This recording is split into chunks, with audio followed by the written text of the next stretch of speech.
and welcome back, Free From an Allergy community. I have the great pleasure of introducing someone who's very special to me. So she's a marathon runner, a nutritionist, yogi, and yes, her favorite food is kale. She believes that food is fuel and should be enjoyed, not fear. Ali has a bachelor's degree in health science, major in exercise science and nutrition, is an associate of the Nutrition Society of Australia, registered with the Complementary Medicine Association, and a certified Integrative Health Coach. She specialises in metabolic efficiency for fat loss, endurance performance, gut health, and longevity. Her recipes are plant-based, and she believes the world needs inspiration to eat fewer animals. So with great pleasure, welcome Elly McLean. Hi, thank you so much, Lauren. It's so great to be here. And I hope you guys have enjoyed the last couple of days of fact sharing and hopefully some aha moments.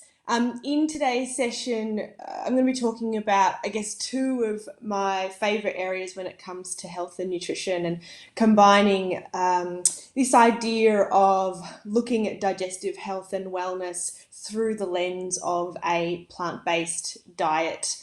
I am in love with the topic of with gut health, and even more so, I love this shift that's been taking place over the last 5 years to decade around gut health, because no longer is this concept that was first coined by Hippocrates tens and thousands of years ago or thousands of years ago. He stated that all disease begins in the gut.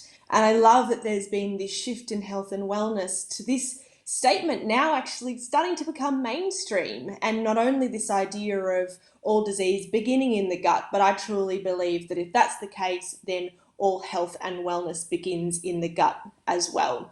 So a topic that I absolutely love. I love the digestive system. It's so crucial to us being able to absorb nutrients, detox and eliminate, support our immune system, and of course, our gut and our microbiome has a flow-on effect to our metabolic health and wellness. So it truly is at the center of our health, and of course has a flow-on effect to our tolerances, our intolerances. So very, very relevant for the sake of this weekend's discussions. Of course, gut health and wellness is an area of increasing interest, but I still find that if I ask the question, like if I ask a client of mine in a consult to sort of paint their picture of what gut health is, or if I ask in a seminar, like, who'd be happy to put their hand up and tell me what good gut health is, there's crickets. People can't really articulate what digestive health and wellness is. And so I like to describe optimal digestive health as being able to support three key things. So the first is having a efficient and well-functioning digestive system means we have one that can effectively maintain a barrier of defense between us and the outside world. Secondly, is that digestive system should be able to efficiently break down the food that we consume so that it can do its third job, which is to maximize absorption of the nutrients within that food. Yeah, we used to say you are what you eat, but it's not the case. You are what you digest and absorb. So obviously, your ultimate health, your state of health that's going to support true resilience and longevity comes down to not only choosing the right foods, but then being able to break down those foods and absorb the nutrients within them, so all of those nutrients can flow on to do the job that they're designed to do to support cellular function right down at its most basic level. So in the context and through the lens of a plant-based diet, there are obviously some wonderful things about a plant-based diet that lend itself nicely to supporting optimal digestive health and function. And I guess the primary element there is the amount of fiber that could be consumed on a plant-based diet. And we're going to come back around to that before the end of today's session, a couple of times actually. So there's some elements of a plant-based diet that lend itself really nicely to gut health. But then on the other side of the coin is that because on a plant-based diet, some nutrients are less bioavailable or harder to absorb, we rely on gut health being in such a great place in order to reap the full benefits of a plant-based diet. So digestive health and function is incredibly crucial to being able to reap the rewards of a plant-based diet, and it goes the other way as well. A plant-based diet, a heavily plant-based diet, really is the key to achieving optimal digestive health and function. So the two really go hand in hand. So before we get into looking at the ins and outs of a plant-based diet and what needs to be in there for the sake of your digestive health and wellness, I firstly want to do like a 101 of the digestive system, because you now know what my ideal digestive system is. It's one that can perform that barrier of defense, efficiently break down food and support optimal nutrient absorption. But where is all that happening? We hear about gut health, but we don't know much about the gut because we can't see it. It's not like the skin where you can see whether your skin is beautiful and soft and untainted. We can't see the gut. So for some, if you're like me, you like a visual. You want to be able to wrap your head around what is going on. So our digestive system, to put it very simply, is essentially one long tube. So our digestive system is one long tube with, of course, some nuts and bolts attached to it that goes from our mouth down to our bottom. And transit from, when it comes in to when it goes out is usually between 24 to 72 hours. But what's happening between that transit? Let's talk through it, because I'm a big believer that if you can understand what's happening on this journey of food going in one end and out the other, you can actually start to become your own little detective and piece together what may be going wrong for you if you believe that there are some elements of your digestion that leave some room for improvement, so to speak.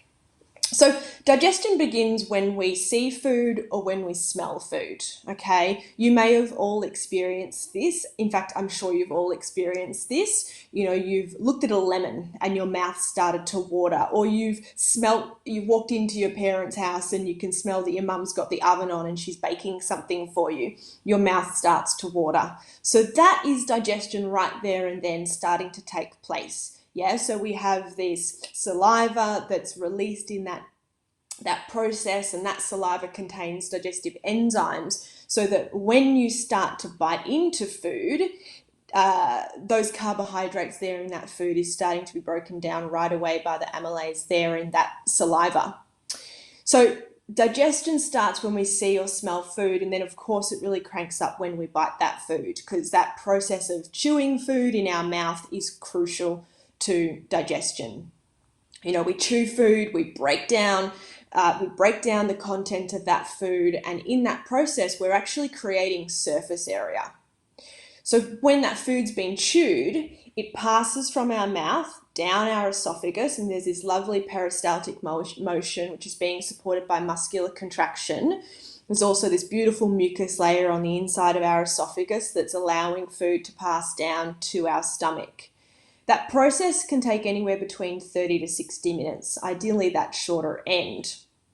But because we've chewed our food so nicely, hopefully, there's plenty of surface area there on that food by the time it reaches our stomach. Now, the food, once it's reached our stomach, can take about another 2 to 4 hours to leave our stomach. So obviously there's a lot happening there in the process, otherwise it wouldn't be hanging out there for 2 to 4 hours. Now, our stomach is a highly acidic area.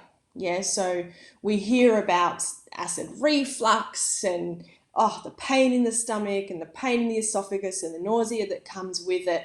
And so because it's called acid reflux, we have this negative association with acid in the stomach. But probably one of the greatest myths about digestive health and function that I like to to bust is that acid is actually a good thing. So if there's acid reflux present, if you yourself experience it, if you've got trigger foods, or if you know anybody else that experiences it, if acid reflux is present, it's not because there's too much acid in the stomach, okay? That acid in the stomach is there for a real purpose. You know, I don't really believe in God, some of you may, but I do believe in a greater power, a greater being, and they did not put acid in our stomach for no reason. So that acid is there to help break down food, and it's also there to help neutralize food, or I guess a better way to put it would be to not so much neutralize, but ensure that there's no parasites or pathogens that might be there in that food that we don't want to pass further. Yeah, so that bacteria is like a protective mechanism. Sorry, that acid is a protective mechanism that stops parasites and bacteria getting further down the gastrointestinal tract than they have to. So food's starting to be broken down in the stomach with the support of acid, and towards the end of that journey through the stomach, it then passes through the duodenum to our small intestine. And the level of acidity that's there in the stomach is actually also really crucial to setting off like this chain reaction for the rest of the digestive process, because the high level of acidity that passes from the stomach through the duodenum is actually what then releases more digestive enzymes to come from the pancreas and also bile. So these really important things to help break down protein and other elements of the food, but also fats, okay? And so when there's not enough stomach acid being produced, and so we don't have that level of acidity there when food leaves the stomach, it's another point on the chain in which things can go wrong. Yeah, you start to get lack of bile secretion, so then you get lack of fat breakdown, and then you get loose stools, or you get these cases of urgencies after high fat meals. And again, that's why I love understanding these processes through the gastrointestinal tract, so that you can start to piece together a little bit about, that's where things might be going wrong for me. Of course, you want to work with a professional who can help you piece it all together. But if you yourself can start to take some notes, it makes a world of difference for that health professional that you then might go and take and share some of these notes with. So we've made it through the stomach. That's like 4 hours. That highly acidic, almost chyme, then goes to the small intestine. And the small intestine is where nutrient absorption is taking place. All right, so food's been broken down, comes to the small intestine. The small intestine is this very narrow and long organ. You've probably all seen it on that like year 10 digestive system 101. It's called the small intestine because it's narrow, but in actual fact it's an incredibly long organ. So food moves through here purposefully, this very long narrow tract, so that there's opportunity for nutrients to be absorbed. If you're interested in how acidic the small intestine is, it's not acidic as the stomach, but it is slightly acidic because we have the production of what's called short chain fatty acids that starts here in the stomach. And that's actually a good thing. They're byproducts of fermentation, which help to protect the lining of the small intestine. Now, things can start to go wrong here if there's any sort of intolerance to Fodmaps, which are short chain carbohydrates, fermentable oligosaccharides, disaccharides, monosaccharides, and polyols. You may hear about these being discussed more, or you may have already heard about these being discussed in other parts of the seminar series this weekend. Things can start to go wrong if there's intolerance to these Fodmaps or even dairy at this point, because those carbohydrates aren't well absorbed at the small intestine. Things can also start to go wrong if there's any sort of bacterial overgrowth or imbalance in the small intestine, and that's a condition that's more commonly referred to as small intestinal bacterial overgrowth. So small intestinal bacterial overgrowth is exactly what, it says on the box. It's essentially an overgrowth of bacteria there in the small intestine. We don't want a lot of bacteria in the small intestine. So when we're talking about the gut microbiome, and I'm sure many of you have started to look into the gut microbiome, when we're talking about the gut microbiome, we're actually talking about the home of bacteria that live in our large intestine. So food makes its way through our small intestine, and peristalsis is helping in this process again. And then it makes its way to the large intestine. And by this time, it's essentially waste, yeah? So through the small intestine, nutrients have been absorbed. So what lands in the large intestine is essentially waste matter that doesn't need to be absorbed, or it's fibers that aren't absorbed there in the small intestine. And that's when we get to really support and nurture the microbiome that lives in our large intestine. So you may have all heard different figures around, how large the microbiome is, how significant the microbiome is. I find it really easy to conceptualize that depending on the reference, there's about 3 kilos of bacteria that live there in our large intestine, and that is the microbiome. So if you need that visual of 3 kilos of bacteria, that hopefully helps to give you a level of understanding of how significant the bacteria that lives there in our large intestine is. And they are so significant to the point where I don't even think science has helped us to realize how significant this microbiome is for our own health and function and tolerance as well. Some really interesting research being done around the microbiome and allergies and how you can work with allergies to, using therapeutic probiotics. We're not going to go into that today, but the microbiome there in our large intestine is just such an interesting beast, so to speak, and has a huge flow-on effect to, food tolerance, allergic reactions, metabolic function, hormone imbalances, toxic scenarios. So just really, really crucial to our overall health. So that's our gastrointestinal tract. Like I said, there are a few nuts and bolts that we haven't talked about, like the liver and the gallbladder and the pancreas. But, essentially it's that one long tube going from our mouth down to our bottom, and there's a lot of things happening along that journey. I now want to have a talk about what we can do to be supporting that gastrointestinal tract, to be supporting that journey, to be supporting all of those 3 key functions that I talked about before as being crucial to having wonderful gastrointestinal health and wellness. And I like to break things down. And in this case, I'm going to break down the process of supporting optimal digestive function into three steps. We call them the 3 R's. So the first step when it comes to supporting optimal digestive health and function is to firstly remove the dietary triggers which could be contributing to permeability or dysbiosis. Now, this naturally happens for a few triggers when you go onto specifically a whole food plant-based diet, because things like dairy get put to the side, but there's still a lot of other triggers that you can be exposed to on a whole food plant-based diet. And the first that I'm going to refer to is gluten. So gluten is a wheat protein, so found in wheat, rye, barley, couscous, semolina, spelt, a long list of things.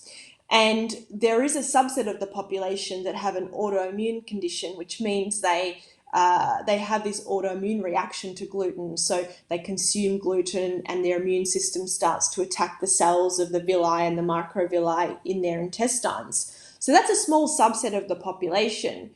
But then for the rest of us, we still have to be really conscious of the gluten that we consume, because gluten directly contributes to this state of intestinal hyperpermeability, or some of you may have heard it being referred to as leaky gut or increased intestinal permeability. I sometimes use IP, so intestinal permeability. You may have already talked about this or heard about this in the series of seminars over the course of yesterday and today, but this is a crucial one for us to get our head around, because increased intestinal permeability really takes away from having that ideal digestive system or ideal digestive health and wellness. Like I said before, we need the gut to perform a barrier of defense between us and the outside world. We need the gut to support maximal absorption of the nutrients within the food that we consume. And so if we've got a case of increased intestinal permeability, then those two functions of like ideal digestive health and wellness, they just won't happen. So increased intestinal permeability, and I like to use this as my hands as an example, is essentially when what are supposed to be tight junctions in our gut lining become loose junctions. So we have these tight junctions which are supposed to sort of expand a little bit to allow nutrients to pass through from the inside of the gut to the outside of the gut, which is essentially us, our bloodstream. But if those tight junctions become loose junctions, then suddenly it's not just broken down nutrients that get through, it's potentially unbroken down proteins, bacterias, pathogens. And this is when we start to get seemingly reactive to whatever we eat, not just the one trigger food, okay? So increased intestinal permeability is really crucial to optimizing nutrient status, supporting food tolerance, reducing inflammation, and also supporting the optimal digestive system. So we want to remove that trigger of gluten, because gluten actually triggers the release of zonulin, which is that chemical which is essentially responsible for making the junctions either tight or loose. So gluten is a big one that I remove in the first stages of any sort of gut healing process because of the impact that it has on that increased intestinal permeability. The next trigger that we need to look at is dairy. And obviously, if you're on a plant-based diet, and if you're on a 100% plant-based diet, then dairy won't really get a look in. But if you're on a sort of relatively plant-based diet and you're allowing some dairy in, if you're dealing with your own digestive issues, then it might be something that you consider removing. Because just like Fodmaps, dairy and the sugars in dairy are poorly absorbed, and so for some people that can trigger bloating and loose bowel motions and gurgling and all of that stuff that you would associate with poor tolerance. So dairy is a trigger you'd look at removing. For some it's Fodmaps, but not for all. So dairy and Fodmaps are potentially a little more nuancy. But for everybody else, gluten is one, and then the other is looking at some other pro-inflammatory foods. So one of those is processed carbohydrates. Processed carbohydrates are a big no when you're looking to either repair your gut or just make sure that things are in the best state possible. So processed carbohydrates meaning things like pastries, even certain pastas, even certain breads, and of course, confectionery, chocolate and lollies. And one of the biggest reasons for this is because those processed carbohydrates directly go to feed bacterial overgrowths of what we call opportunistic bacteria. So bacteria that, if they were allowed just to chill out there in our large intestine in relatively small numbers, they wouldn't cause much of an issue. But as soon as they get access to sugars, they proliferate and they can cause problems. So they don't sort of sit there in small numbers, they actually start to proliferate, and in larger amounts, these opportunistic bacteria can start to work against optimal digestive health as opposed to for optimal digestive health. I also recommend that you're looking for a diet that is free of trans fatty acids, because of the direct influence that trans fatty acids have on inflammation. And even on a plant-based diet, we are not immune to trans fatty acids, because trans fatty acids are essentially hydrogenated vegetable oils, which then go on to become solid at room temperature. So they're used a lot in packaged goods, so packaged cakes, pastries, pizza bases, things like that, to help stabilize that product and extend its shelf life. And of course, they can be found in deep fried food as well. But if you're eating a whole food plant-based diet, or even a whole food diet that contains some animal proteins, then your exposure to trans fatty acids is going to be really minimal, because we just don't find it in whole foods. You know, there's trace amounts in some animal foods, in some animal fats, but minor, like minor. But if you're eating nuts and seeds and, leaves and veggies and things like that, then trans fatty acids won't even play a part in your diet. So that's the first star, which is to remove the dietary triggers, and remembering that for everybody who's on a gut healing journey, I recommend the removal of gluten, the removal of processed carbohydrates, and of course the exclusion of trans fatty acids. And then depending on the individual, dairy might need to be considered, and Fodmaps may need to be considered as well. The second R is to look at repair. So repairing the hyperpermeability, repairing the inflammation that might be there in the gut, repairing the damaged mucosa that is there to support the lining of our gut. And this can be done through the diet. Of course, in some situations, repair may need to happen with supplemental support, but ideally, we're using the diet as the foundation to support this repair process. And this is where it can be really challenging for some people on a plant-based diet, because some of these elements that we need in the diet to support the repair process are just a little more challenging to find.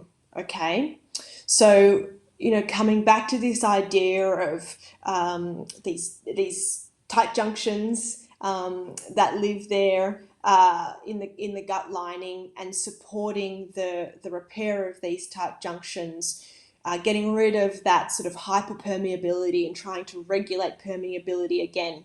Some of the key nutrients, the hero nutrients, some you may have heard of, some you may have haven't, but number one is glutamine. So glutamine is an amino acid. It's one of our essential amino acids, which means it's one of 9 amino acids that we need to get through the diet. So you may have heard that proteins are made up of 21 different amino acids, and 9 of those are the essential amino acids that have to be consumed through the diet, and glutamine is one of those. Now, this is important because glutamine acts as like a fuel to support the restoration of that mucosal lining and to regulate cellular integrity there in the gut lining.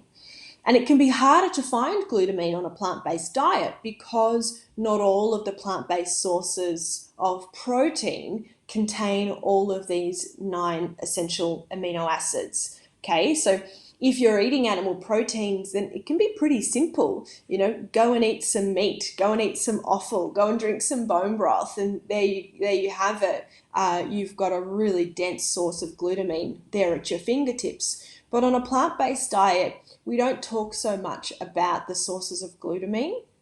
And so some of the things that I highly recommend on a plant-based diet are soy products. I know, sounds controversial, but soy products in moderation. So things like organic and non-genetically modified tofu or tempeh can be consumed safely, depending on the individual, but for the vast majority of us, they can be consumed around about 4 to 7 times per week. Again, highlighting that it's organic, non-genetically modified tofu or tempeh that we're looking for that source of glutamine.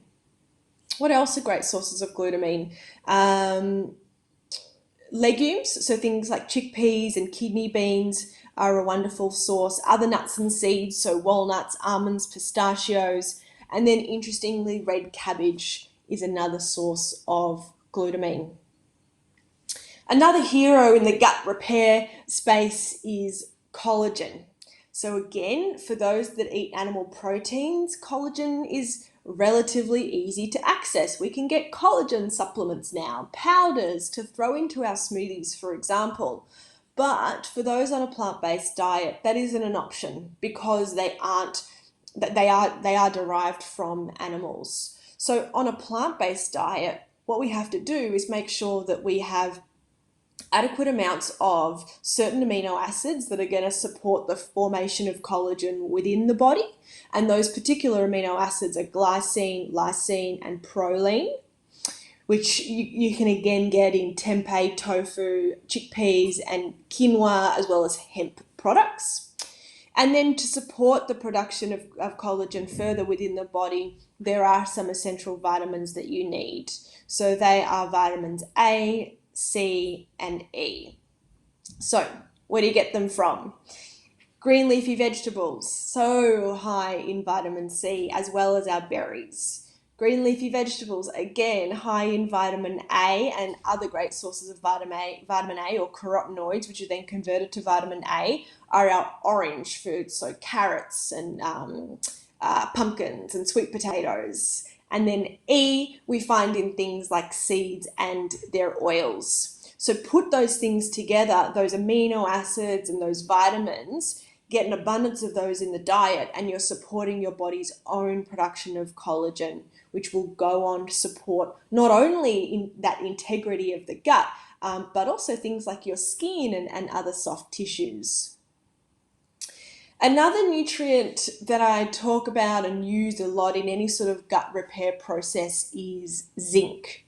So zinc is actually an antioxidant, but zinc is also really important for contributing to reducing inflammation in the mucosal lining. In fact, it's been shown in human studies that zinc is really important to reducing inflammation in those with irritable bowel disease or IBD. And so therefore, we really look at zinc as being crucial to supporting the mucosa of the gut lining and regaining integrity in them as well. Now, studies show that those in the plant-based community are actually at no greater risk of zinc deficiency than the broader community, but it isn't a nutrient that we need to talk about health. So we want diversity in the microbiome, which means diversity in the diet. I find that for a lot of people on a plant-based diet, even just for a lot of people in general, but in particular the plant-based community, they can become very narrow-minded, like create this list of safe foods, okay? And that's not ideal when it comes to supporting the optimal gut microbiome. We don't want to just rely on like 10 different safe foods per week. We want that 35 different types of food as identified in that American Gut Health Study. So do a little tally, like think back to, your first seminar yesterday and today, how many different types of plant foods did you consume? And then maybe for the rest of the week, you can also keep a little tally and check out how many different plant foods you're consuming.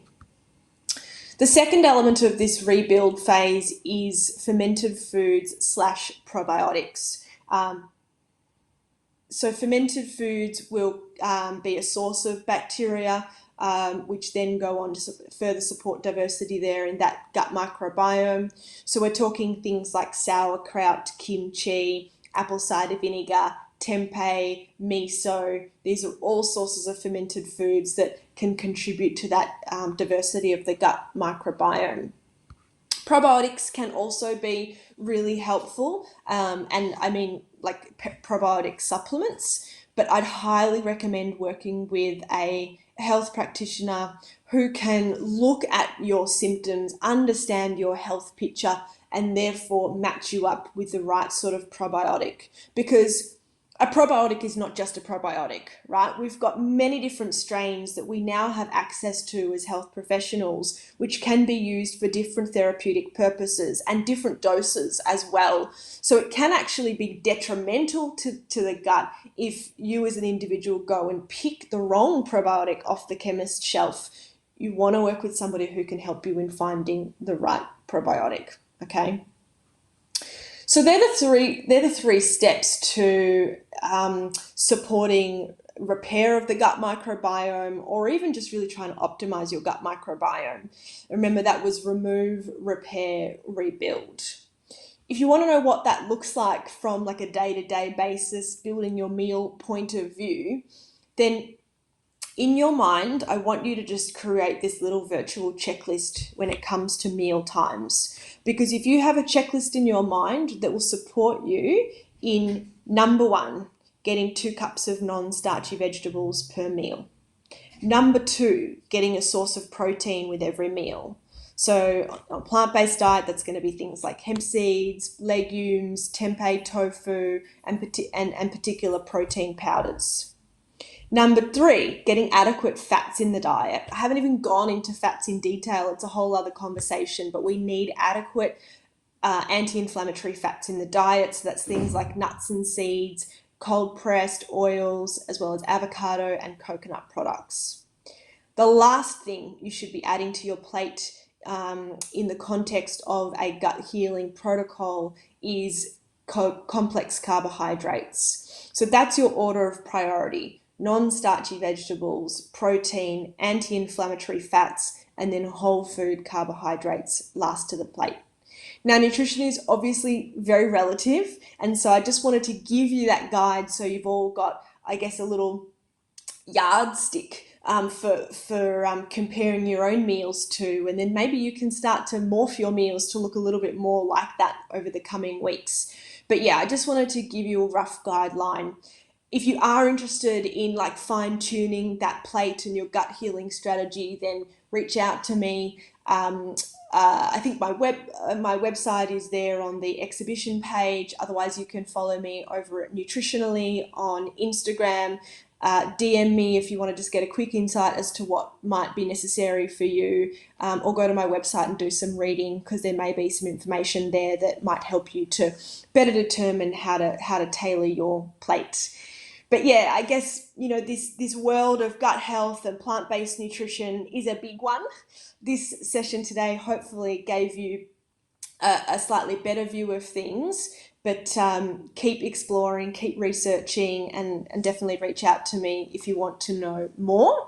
I think we've got time for questions, so hopefully we've got some good ones. And yeah, I'll hand it over to you, Lauren, to pose them. Thank you so much, Ali. We did have a few tech difficulties there, but I hope everyone stayed on. So we do have a few questions that have come through. The first one is from Julie. So she's asked, is poor gut health linked to non-alcoholic fatty liver disease? Is there a link there? Well, absolutely, because like I said at the start of this session, the gut is at the center of it all, right? So all health begins in the gut, and that then has a flow-on effect to things like your metabolic health.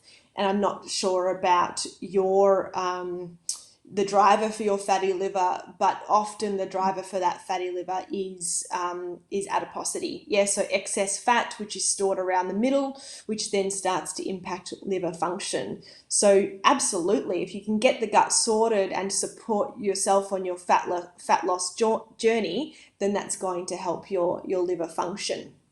Also, if you have got like this increased intestinal permeability in the gut, and therefore you've got like toxin exposure leaking from the gut that should otherwise be eliminated, then that's going to flow and put extra pressure on the liver, and really compound any effects that you're experiencing from the fatty liver disease. So yes, I would absolutely be getting on top of what's going on in the gut microbiome for the sake of liver health and weight.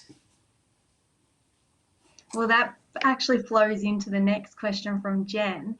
And she had said, if you suspect increased intestinal permeability or leaky gut, can it be reversed? Yeah, yes, definitely. So like think about those 3 R's that I talked about. So first of all, remove the key triggers there. I said gluten. Gluten is a massive trigger. Other dietary triggers, like I said, that are poorly absorbed could be contributing. And then there's lifestyle factors as well. So toxin exposure and stress. So that's like psychological pressure that you might put on yourself, or it could be lack of sleep and that sort of thing. So think about those 3 R's: remove, repair, rebuild. That's all crucial to this process of reversing increased intestinal permeability. Now, there is testing that you can do. So if you firstly want to know, do I actually have increased intestinal permeability or leaky gut, you can do testing. So you can do stool testing. I usually do it through stool testing, and you look at zonulin. And if zonulin levels are high, then you know categorically there is a state of increased intestinal permeability, and we need to start working on it with those 3 R's. Now, if you do testing, then it helps you to get a little more nuanced with your 3R process, right? So if you do testing and you know that there's parasites there, or pathogenic bacterial overgrowths, or fungi, or candida, then it helps you with that treatment protocol that you're putting together, because you know about all the contributors to that increased intestinal permeability. It's such a complex topic, isn't it? Yeah. But that, Yeah. well, after, so say once you finish the last R, because Jennifer has just asked, when you have repaired it, is there a way that you can start reintroducing the foods that you have removed? There should be. So I caveat that with there should be, because it depends on the food and it depends on the cause of the increased intestinal permeability, if that makes sense. So there might be something deeper going on, like celiac disease, and that's, you're never going to be able to bring gluten back in that case. But yes, in some scenarios, you'll be bringing trigger foods back in. One of the common mistakes that I see being made is going through the process too quickly. So you've got to consider that it could be a lifetime of changes and food choices that could have got you to that state of increased intestinal permeability. Not always a lifetime. Some people know categorically, like, things really took a turn when I came back from Bali and I had that parasite. So, it could have been 2 years leading up to the sort of the state of increased intestinal permeability, or that chronic state. So, but I guess my point is that it takes time to heal, and it won't be 3 weeks. It probably won't even be 3 months. It could be more like 6 months to 12 months to truly repair what's going on there in the gut. And then you sense check it. You work with your practitioner to determine, like, am I ready? Am I ready to trial gluten? Am I ready to trial that high FODMAP food that's always been my trigger or my Achilles heel? And then you give it a go. You always reintroduce new foods solo, so you would never do sort of 2 new foods in the one meal. And you always want to try and give it at least 2 hours after consuming that food before you even consider having it again, so you can see how you feel. I was going to say, so do you have to allow a few hours? Like, could you, for instance, say if you're reacting to, I know a lot of people react to garlic and you're using that, what happens if you didn't notice the bloating initially, but maybe, 6 or 8 hours later, you've noticed a bit of bloating, or the next morning? Would that usually draw back to the garlic, or could it be something else? Well, that's why you want to try and have that, like, that reintroduced food. You want to try and do it in the context of a safe meal, so a meal that you otherwise would be able to tolerate. So let's say you can usually tolerate your tomato sauce on zucchini noodles. That's usually fine. But on the day of reintroduction or trial, you put half a clove of garlic in that tomato sauce. You have that pasta, and then that night before you go to bed you're feeling bloated. Well, then we can pretty much put it down to the reintroduction of the garlic. And you wait 3 days, because you want to see if anything else takes place, like, is there any constipation that follows, or loose bowel motions the next day, or skin breakouts, or brain fog that could sort of transpire after a couple of days. Yeah. We have enough time for just more questions. In Okay. particular, so with plant-based proteins. Now, there are so many out there. What are your suggestions for the best ones? And it can be quite hard for certain people to tolerate legumes and pea protein. Is there any alternatives that you recommend that isn't whey? So we're talking specifically protein powder, Yeah. or just proteins in general? If we talk Yeah, protein so powder, powder. Uh, so yes, pea protein can sometimes be not so well tolerated, and what I tend to find is that hemp seed powder is quite well tolerated. So hemp seed powder was made legal as a food product in Australia a couple of years ago, and it is a great protein source. And I usually start any clients that are quite reactive just to a plain hemp seed powder, so one that hasn't got stevia or any sort of flavorings or anything like that in there, and you can get that quite readily. So you can get organic hemp seed powder from Woolworths in the health food section, and that would be a good addition to like a smoothie if you want to have a smoothie as a meal, or like a a LSA porridge if you want to make that as a breakfast. That hemp powder can be a nice place to start. perfect. And then the last question, and this one was from Anna. Do you believe in moderation? And can you just touch on this very quickly? I know it is a very complex question, and you can go down a rabbit hole, absolutely. But if we could just like consolidate it somehow. Yeah, moderation. That depends of what. Um, so I believe that should all real food plays a role in somebody's diet, but real food is food that is close to the way it looked when it came out of the ground or off the tree, or if you eat animals from the animal. Real food doesn't come from a packet, and real food doesn't come attached with mascots and taglines and jingles and stuff like that. Um, so, like, if you're eating real food, you should find that it's naturally like your body's talking to you about how much you need to have of this and that, and when you're full and when you need to next eat. And therefore, like, moderation doesn't even become a word in the vocab, because you're listening to your body and you're eating what your body's sort of suggesting that it wants. And if it wants some cacao with, a date, then so be it. But I tend to find that if you are truly eating real food, then a date with some nut butter in it, that maybe you've made yourself, you don't need to tell yourself moderation, because really you can only eat maximum a couple at a time. So I do believe in moderation, but first and foremostly, I believe in the power of real food helping us to naturally create like a state of equilibrium, which means that we don't even have to be telling ourselves constantly, like, moderate, moderate, moderate. Like, we're just listening to our body about what it's asking for. Okay. If it's not real food, then that's a whole other conversation. Like, if it's bread, if it's alcohol, if it's sugary products, then yeah, there absolutely needs to be moderation. And by and large, I say 80-20 rule. So do things right 80% of the time, buy yourself some flexibility 20% of the time, but it's got to help you towards your goal. So if you are lactose intolerant, 80-20 rule doesn't apply to you having a lactose containing Right. drink or food, right? There is no moderation there until you get rid of the reactivity. So 80-20 rule, as long as it's helping you to get closer to your goal. Perfect. Well, thank you so much for today's session, Ali. I know there will be a lot of people who've got a wealth of knowledge from this and are able to Good. be their own digestive detective and start to actually listen to our bodies, because they give us signs every single day. It's just about tuning in and listening to them.